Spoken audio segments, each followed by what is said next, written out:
जय हिंद साथियों, स्वागत है आप सभी का क्लास 12 केमिस्ट्री के एक और इम्पोर्टेंट वीडियो में। तो आज की इस प्यारी सी वीडियो में हम लोग पढ़ने वाले हैं पूरी किताब के महत्वपूर्ण अंतर, यानी कि केमिस्ट्री जो फर्स्ट रहने वाली है आप लोग की, जो 5 चैप्टर हैं आप लोग के स्टार्टिंग के केमिस्ट्री फर्स्ट के, तो उसके हम लोग ऐसे इंपॉर्टेंट अंतर आज पढ़ने वाले हैं जो कि आपके एग्जाम में लगभग पूछे जाएंगे। क्योंकि अंतर आपको पता होगा केमिस्ट्री में पूछे जाते हैं, ज़रूर पूछे जाएंगे, लेकिन अंतर आपको केवल केमिस्ट्री फर्स्ट में ही ज़्यादा से ज़्यादा देखने को मिलेंगे। तो आज पूरी केमिस्ट्री फर्स्ट यानी कि जो आप लोग की इनऑर्गेनिक केमिस्ट्री है उसमें भैया जितने भी अंतर बन सकते हैं मेरी तरफ से आप लोग की किताब से, वो हमने आप लोग के सामने लाने का प्रयास करा है। तो वीडियो को पूरा देखिएगा क्योंकि वीडियो पूरी आप ही लोग के लिए बनाई गई है और एक एक अंतर का आप लोग चाहो तो स्क्रीनशॉट ले सकते हो। और ध्यान से समझना मेरे भाई, क्योंकि एग्जाम में आप लोग को ये ज़रूर देखने को मिलेंगे। तो चलिए जल्दी से अपनी इस वीडियो को स्टार्ट करते हैं और एक एक करके सारे अंतर आप लोग को समझाते हुए चलते हैं। तो देखिए यहाँ पर पहला अंतर है मेरा फ्रैंकल दोष और शॉर्टकी दोष के बीच में। तो फ्रैंकल दोष क्या होता है, शॉर्टकी दोष क्या होता है, ये आप लोग का पहला चैप्टर है ठोस अवस्था यानी कि सॉलिड स्टेट, वहाँ से हमने ये लिया हुआ है।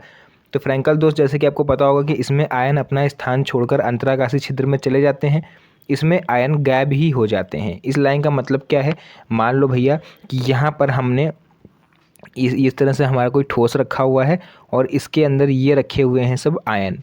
ध्यान से देखना, ठीक, यहाँ पर ये सब आयन रखे हुए हैं, पॉजिटिव हैं कुछ नेगेटिव हैं, है ना, तो वो सब मार्किंग करने की ज़रूरत है नहीं। तो अब ये देखिए क्या कह रहा है, इसमें आयन अपना स्थान छोड़कर अंतराकाशीय छिद्र में चले जाते हैं। यानी कि ये जो आयन आप लोग देख रहे हो, मान लो ये वाला आयन उठ के यहाँ कहीं आ गया छिद्र में, यानी इनके बीच में जो छिद्र आपको दिख रहे हैं, इन दोनों के बीच में जो स्पेस खाली है वो यहाँ से उठ के स्थान अपना छोड़ के यहाँ कहीं आ जाएगा, बैठ जाएगा आके, है ना। तो यहाँ क्या हुआ है, यहाँ स्पेस खाली हुआ, इसी जो ये जो स्पेस खाली हुआ यहाँ पर एक दोष उत्पन्न हो गया ठोस में, इसी दोष को हम लोग बोलते हैं बच्चों फ्रैंकल दोष। ठीक, शॉर्टकी दोष इसका जस्ट अपोजिट होता है। यहाँ पर भी आयन गायब होता है लेकिन यहाँ पर पता नहीं चलता कि आयन गया कहाँ। मान लेते हैं ये आयन भैया यहाँ से निकल के बाहर कहीं चला गया, ठीक, टूट के बिखर गया। तो वही लिखा हुआ है कि इसमें आयन क्या होते हैं, गायब ही हो जाते हैं, पता नहीं चलता।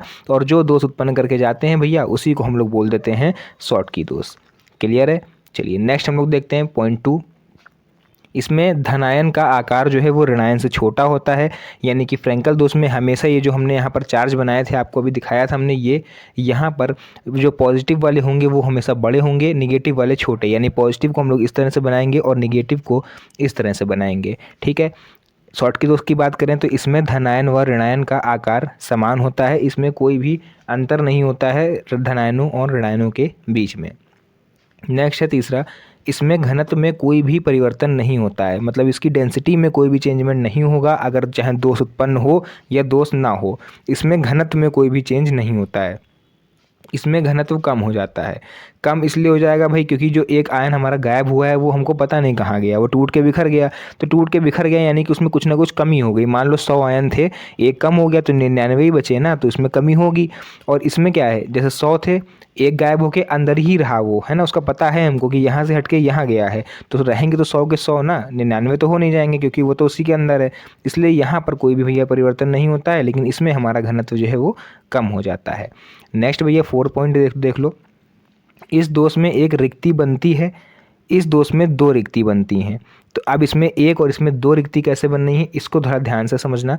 देखो यहाँ से फ्रैंकल दोष की हम लोग बात करें तो यहाँ से ये आयन गायब हुआ और आ गया, मान लेते हैं हम लोग यहाँ पर, यहाँ आ गया, तो इसने अपनी जगह छोड़ी, तो एक ही जगह तो खाली करी इसने, है ना, ठीक है। ये तो रही फ्रैंकल दोष की बात। अब हम लोग बात करें शॉर्टकी दोष में भी ये 2 स्पेस कैसे खाली रह जाते हैं।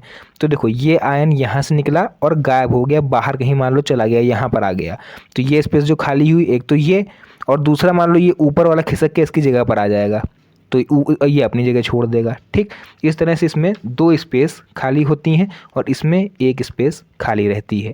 क्लियर हुआ। तो इस तरह से ये पहला इंपॉर्टेंट अंतर हमारा फ्रैंकल दोष और शॉर्टकी दोष के बीच में ख़त्म हो गया। हमने समझाने का टोटल प्रयास करा कि आप लोग को समझ में आए। इसको रट के मत जाना मेरे भाई, वरना आप लोग भूल जाओगे। इसको समझने का पूरा प्रयास करो, ठीक, हम आपको समझा रहे हैं, आप समझने की कोशिश करो। नेक्स्ट देख लो, धात्विक चालक तथा वैद्युत अपघटनी चालक में क्या अंतर होता है, इसको भी हम लोग देख लेते हैं। तो एक तरफ हमने हेडिंग डाल ली धात्विक चालक और दूसरी तरफ हमने डाल रखा है वैद्युत अपघटनी चालक। तो चलिए फर्स्ट पॉइंट हम लोग देख लेते हैं। इसमें धारा का प्रवाह जो होता है वो इलेक्ट्रॉनों के द्वारा होता है, इसमें धारा का प्रवाह आयनों द्वारा होता है। धात्विक चालक जैसे कि हमारे घर में तार होते हैं मेटल के, कॉपर के, आप लोग देखे होगे, चार्जिंग लगाते होगे आप लोग, है ना, हीटर है, आप लोग एसी किसी का चलता होगा, टीवी चलती होगी, तो वो जो तार होते हैं कॉपर के 2 तार होते हैं, उसमें प्रवाह जो होता है वो इलेक्ट्रॉनों के द्वारा होता है। ठीक है, इलेक्ट्रॉनों के द्वारा। इसमें जो होता है वो आयनों के द्वारा होता है, यानी प्लस माइनस के थ्रू।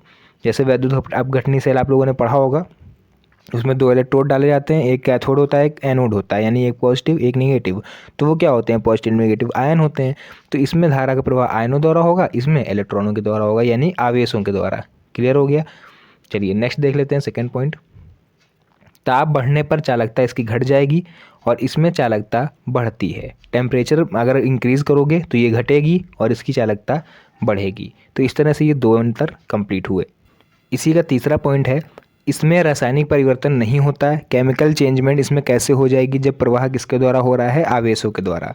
इसमें रासायनिक परिवर्तन होता है, जैसे सोडियम क्लोराइड आप विलयन में आपने 2 सोडियम की छड़ें डाल दी हैं ना, तो उसमें तो कुछ ना कुछ चेंजमेंट होता रहता है। नेक्स्ट पॉइंट है, ये ठोस तथा द्रव दोनों ही अवस्थाओं में चालन का कार्य करते हैं। ये केवल द्रव अवस्था में ही चालन का कार्य करेंगे। तो चलिए बात करें इसकी ठोस और द्रव अवस्था में। ठोस है, आपने चार्जिंग लगाई फ़ोन की तो उस समय तो वो ठोस था, ठीक है। और द्रव यानी कि जैसे आप पानी गर्म करो अपना, ठीक है, रॉड डाल के, तो वो उष्मा का चालन है, जो इलेक्ट्रॉनों का प्रवाह है, वो भैया हमारा पानी में भी होगा, तभी तो मेरा पानी गर्म हो जाएगा, है ना। जादू से तो होता नहीं है। आपने पानी रॉड डाली, उसमें आपने स्विच ऑन करा, तो क्या होगा, जो करंट होगी, जो इलेक्ट्रॉन होंगे वो पानी में आ जाते हैं। तो ये दोनों ही अवस्था में होता है, ठोस और द्रव दोनों में। लेकिन हमारा जो वैद्युत अपघटनी चालक होता है भैया, ये केवल द्रव अवस्था में काम करते हैं। जैसे कि वैद्युत अपघटनी सेल आप लोग देखे होंगे, ये कभी आप गैस वेल्डिंग कराने गए वो आप लोग देखे होंगे, वो लोग भर के रखते हैं, सेल का पाउडर ऐसा होता है उसमें, है ना, उसमें वो लोग डुबोते हैं पहले वेल्डिंग करने से पहले। तो ये केवल द्रव अवस्था में ही कार्य करता है। चलिए नेक्स्ट अंतर हम लोग देखेंगे, कोटि और आणविकता में क्या अंतर होता है। एक अभिक्रिया की कोटि और आणविकता क्या होती है। तो कोटि की अगर हम लोग बात करें तो यह एक प्रायोगिक मान है, यानी ये प्रैक्टिकल वैल्यू है, जो कि देखने पर ही हमको पता चलेगी। आणविकता क्या होती है कि यह एक सैद्धांतिक मान होता है, ठीक है। नेक्स्ट हमारा है, कोटि इसकी शून्य, भिन्नात्मक तथा ऋणात्मक हो सकती है, लेकिन ये आणविकता ये कभी भी शून्य, भिन्नात्मक या फिर ऋणात्मक नहीं हो सकती। नेक्स्ट हम लोग पॉइंट नंबर 3 की बात करें तो यह वेग तथा अभिकारक की सांद्रता में संबंध बताती है। यह अभिक्रिया में भाग लेने वाले अणुओं की संख्या को बताती है। यानी आणविकता क्या होगी कि अभिकारक की साइड, अभिकारक इधर होता है और इस तरफ मेरा होता है उत्पाद जो बनता है ना। तो अभिकारक में कितने अणु भाग ले रहे हैं ये बताती है आणविकता, और अभिकारक और वेग की दर को बताती है हमारी कोटि। क्लियर। नेक्स्ट देखते हैं हम लोग 4th पॉइंट।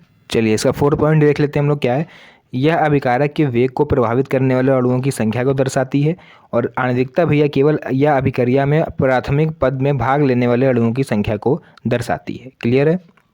तो इस तरह से कोटि और आणविकता में जो इम्पोर्टेंट था, डिफरेंस था, वो भी हम लोगों ने कवर कर लिया। चलिए देख लेते हैं अपने नेक्स्ट अंतर कौन कौन से हैं। नेक्स्ट भैया हम लोग देखेंगे भौतिक अधिशोषण और रासायनिक अधिशोषण में क्या अंतर होता है। तो भौतिक अधिशोषण क्या होता है, इसमें अधिशोष्य तथा अधिशोषण के बीच दुर्बल बल कार्य करता है। ठीक, अधिशोष्य और अधिशोषण के बीच जो है वो दुर्बल बल कार्य करेगा। इसमें अधिशोष्य तथा अधिशोषण के बीच प्रबल बल कार्य करता है, यानी जो फोर्स लगता है वो बहुत ही ज़्यादा पावरफुल होता है। नेक्स्ट भैया, ताप बढ़ाने पर अधिशोषण बढ़ता या घटता है।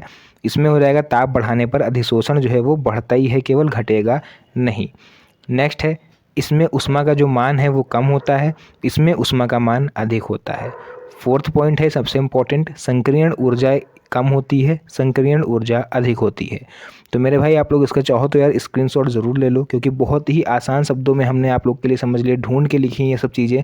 आप लोग विद्या क्वेश्चन बैंक से पढ़ोगे, अवतार से पढ़ोगे, या फिर NCERT की किताब से पढ़ोगे, उसमें आप लोग को बड़ी लंबी चौड़ी हेडिंग देखने को मिलेंगी, शायद आपको याद भी ना हो। तो हमने एक एक लाइन का आप लोग देख रहे होगे, एक एक लाइन के केवल अंतर हमने आप लोग के लिए तैयार करे हैं, ताकि आप लोग को इसको याद करने में कोई भी कठिनाई ना हो। चलिए नेक्स्ट हम लोग देखते हैं ग्लूकोज और फ्रक्टोज में क्या अंतर होता है। तो इसे अंगूर की शर्करा कहा जाता है और इसे फलों की शर्करा कहा जाता है। नेक्स्ट अंतर है कि यह 6 सदस्यीय विलय है। ठीक, ग्लूकोज यानी इसका आप लोग देखोगे तो C6 इस तरह से करके फॉर्मूला होता है, तो उसमें 6 सदस्यीय विलय होता है, और ये हमारा जो है भैया वो 5 सदस्यीय विलय होता है। नेक्स्ट है, यह कम वसा का उत्पादन करता है, ये अधिक वसा का उत्पादन करता है। 4th पॉइंट है, यह शरीर के लिए प्रमुख ऊर्जा स्रोत हैं, यह मस्तिष्क तथा मांसपेशियों के लिए ऊर्जा स्रोत नहीं है ना। ग्लूकोज की वजह से क्या, देखो हमारे शरीर में कभी आप लोग देखो गर्मी में अगर चक्कर आने लगे तो आप लोग ग्लूकोज पी लेते हो घोल के, है ना, ग्लूकॉन डी जिसको हम लोग बोलते हैं, तो वो एक ग्लूकोज का ही फॉर्म होता है। उसको आप लोग घोल के पी लेते हो तो आप लोग थोड़ा सा एनर्जी महसूस करने लगते हो। जबकि फ्रक्टोज के साथ ऐसा कुछ नहीं होता है। इसका काम केवल मीठापन देना है किसी भी चीज़ में। जैसे आप लोग चाय बना रहे हो, फॉर एग्जाम्पल आपने उसमें चीनी डाल दी तो केवल मीठा लगता है ना, उससे वहाँ पर आपको एनर्जी नहीं मिल रही है कुछ। तो इस इतना काम केवल फ्रक्टोज का काम केवल यही होता है कि हमारे शरीर में जो ज़रूरत है वो केवल उसको पूरा करता है। जबकि मस्तिष्क और मांसपेशियों के लिए ये ऊर्जा का स्रोत का काम नहीं करता है, लेकिन ये ऊर्जा स्रोत का काम करते हैं ग्लूकोज। क्लियर हो गया। चलिए लास्ट और सबसे इंपॉर्टेंट अंतर हम लोग देखने वाले हैं, आप लोग भी ध्यान से देखिएगा। देखिए इसमें है डीएनए और आरएनए में क्या अंतर होता है। डीएनए यानी कि आपको क्या करना है, इसका पूरा नाम एक बार आपको लिख देना है, डीऑक्सी राइबोस न्यूक्लिक एसिड होता है। आरएनए का पूरा नाम होता है ribose nucleic acid. Clear. Next point है, इसमें डीऑक्सी राइबोस शर्करा पाई जाती है, इसमें केवल राइबोस शर्करा पाई जाती है। अब थर्ड पॉइंट देख लो, ये भैया बहुविकल्पी में 1 नंबर में पूछा रहता है, ध्यान देना। इसमें एडेनिन, ग्वानिन, थायमिन, साइटोसिन यानी AGTC और नाइट्रोजनी क्षार पाया जाता है। ठीक है, तो AGTC किस में पाई जाती है, इस तरह से पूछेगा तो आप लोग बोलोगे डीएनए में। जबकि आरएनए में केवल थायमिन के स्थान पर यूरेसिल पाया जाता है, बाकी सब कुछ इसमें सेम रहता है। यानी आरएनए की बात करें तो इसमें पाया जाएगा एडेनिन, ग्वानिन, थायमिन की जगह पर आप लोग यूरेसिल लिखोगे, और साइटोसिन यानी इसमें पाया जाता है AG और U और C। ठीक है, बस थायमिन के स्पेस पे यहाँ पर यूरेसिल कर देना, बाकी पूरा सब कुछ सेम लिख लेना डीएनए वाला। फोर्थ पॉइंट है, डीएनए द्विकुंडलित होता है। संरचना आप लोग इसकी देखते होगे, इस तरह से होती है ना, वलयाकार डबल। और आरएनए क्या होता है, ये अकुंडलित होता है, कोई निश्चित संरचना नहीं होती है। फिफ्थ पॉइंट है, यह सभी जीवों में अनुवांशिक पदार्थ होता है। डीएनए की मदद से ही हमें हमारे पूर्वजों के जो अनुवांशिक लक्षण होते हैं वो हमारे शरीर में पहुंच पाते हैं। और आरएनए का काम केवल इतना होता है कि यह कुछ विषाणुओं में अनुवांशिक का कार्य करता है, हर चीज़ में नहीं। तो यानी आप लोग बोल सकते हो कि यानी जो डीएनए होता है यानी डीऑक्सीराइबोस न्यूक्लिक एसिड, इसी की मदद से हमारे शरीर में हमारे पूर्वजों के कुछ लक्षण हमारे शरीर में आ जाते हैं, इसी को डीएनए बोला जाता है। बाकी आप लोग सब जानते ही होंगे, अगर बायोलॉजी के स्टूडेंट हो आप लोग, और आपको पता होगा कि डीएनए आरएनए क्या होता है, इसका कार्य। तो आज के लिए वीडियो को बस इतना ही रखते हैं, मिलते हैं नेक्स्ट वीडियो में एक और अच्छी इंटरेस्टिंग मज़ेदार धमाकेदार वीडियो के साथ। तब तक के लिए धन्यवाद। जय हिंद।